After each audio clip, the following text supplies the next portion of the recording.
조용히 나와서 이제 무소속으로 대구에서 낙선을 했고, 그리고 나서 이제 정치는 당분간 할 수도 없다, 할 수도 없을 것이다, 그렇게 생각하고 지냈는데, 그 당시에는 노무현 대통령께서 집에 누구 찾아오면 저 유아무개 저거 정치적으로 제기하도록 해야 되는데 그 은평을 어떠냐 이런 것도 물어보시고 그랬대요.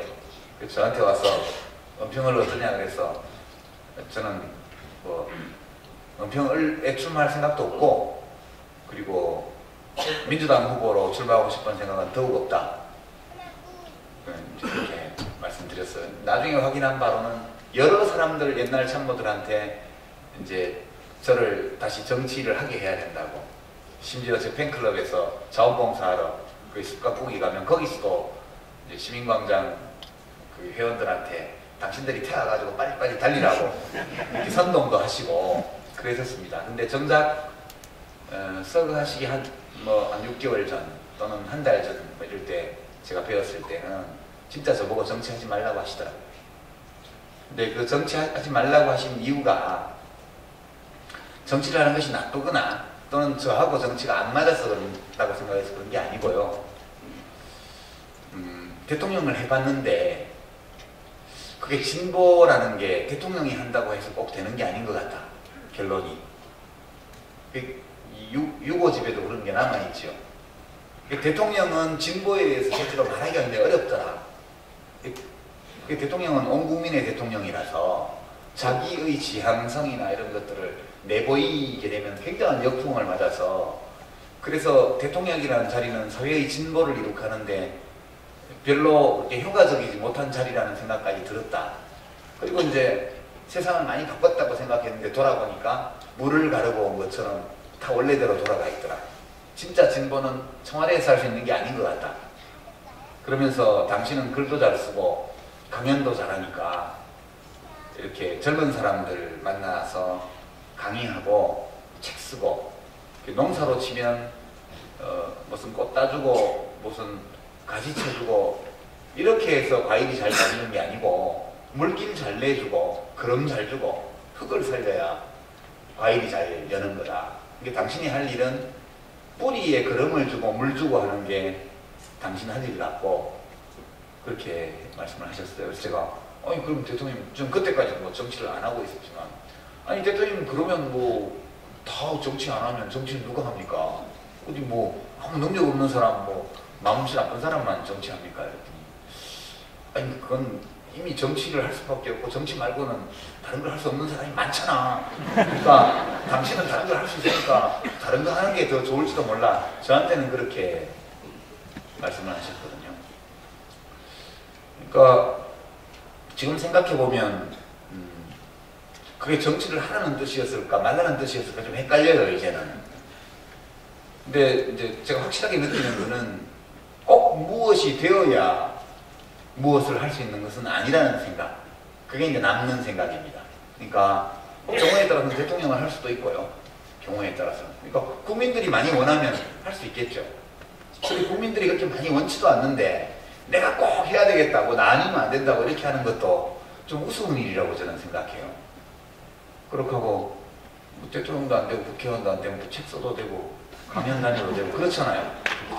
어느 하나가 다른 하나보다 절대적으로 우월하다 이렇게 생각지는 않습니다. 그리고 실제로 국정 운영이나 정치나 이런 것을 제가 다른 분들보다 탁월하게 잘할 수 있다, 그렇게 주장할 근거도 없죠. 그렇잖아요.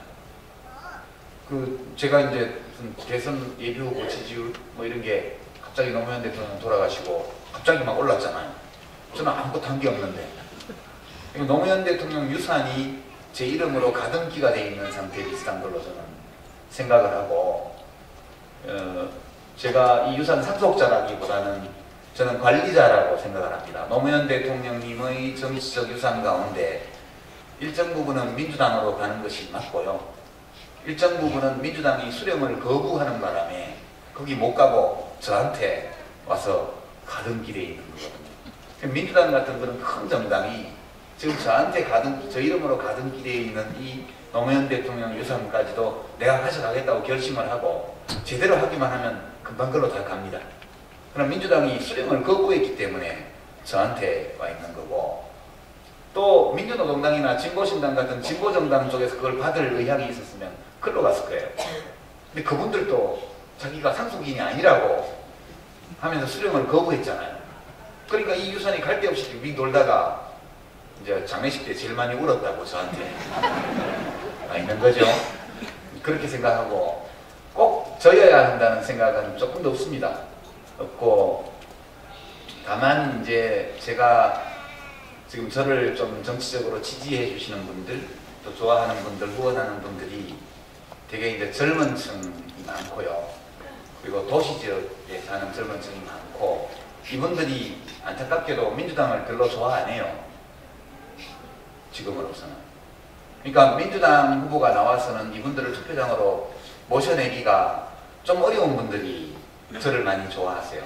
그러니까 제가 할 일은 어떻게 하면 민주당은 민주당대로, 또 국민참여당과 저는 저대로, 또 진보신당과 민주노동당은 또 진보신당, 민주노동당대로 그 정당의 지향과 이상을 지지하고 그 당에 몸담고 있는 정치인들을 좋아하는 유권자들로 하여금 각자 자기를 좋아하는 유권자들에게 동기부여를 하고 희망을 드리고 전망을 드리고, 그렇게 해서 이분들이 모두 하나로 모여서 투표용지의 같은 칸에다가 기표하게 할 것인가. 결국 세상을 바꾸는 것은 그 알량한 정치적 자유, 선거할 권리, 그거 외에는 어디에도 없는 거 아닙니까? 어떤 분들은 그 투표권이라는 것을 그냥 우습게 얘기하지만, 그렇게 웃어 보이는 투표권 말고는 우리가 세상을 바꿀 수 있는 어떤 수단도 우리에게는 남아있지 않습니다, 지금. 그래서 우리 모두가 자기의 몫을 해서 큰 물은 큰 물대로, 골짜기 물은 골짜기 물대로, 뭐 졸졸 흐르는 실개천은 실개천대로 다 모여야만 이 시대의 탕류를 극복할 수 있거든요. 지금 시기는 누구든, 야권의 그런 유력한 정치인 누구든 나여야 한다라는 생각을 버리고 각자가 자기의 몫을 하자라는 심정으로 노력한다면, 그러면 누군가는 대통령 후보가 되겠죠. 그렇지 않습니까? 누군가는 국회의원 후보가 될 것이고요. 그게 운이 좋으면 자기일 수도 있고, 운이 안 맞으면 다른 사람일 수도 있지만, 그러나 함께 할 수만 있다면 그게 꼭 나여야 한다. 나면 물론 좋겠지만 꼭 나여야 된다. 그런 것은 저는 아니라고 생각해요. 그러니까 어디 가셔도 저 좋아하셔도 꼭 유시민이어야 한다. 그런 말씀은 하지 마시고요. 그래도 난 이 사람이 괜찮더라. 그 정도 해주시면 충분하지 않을까.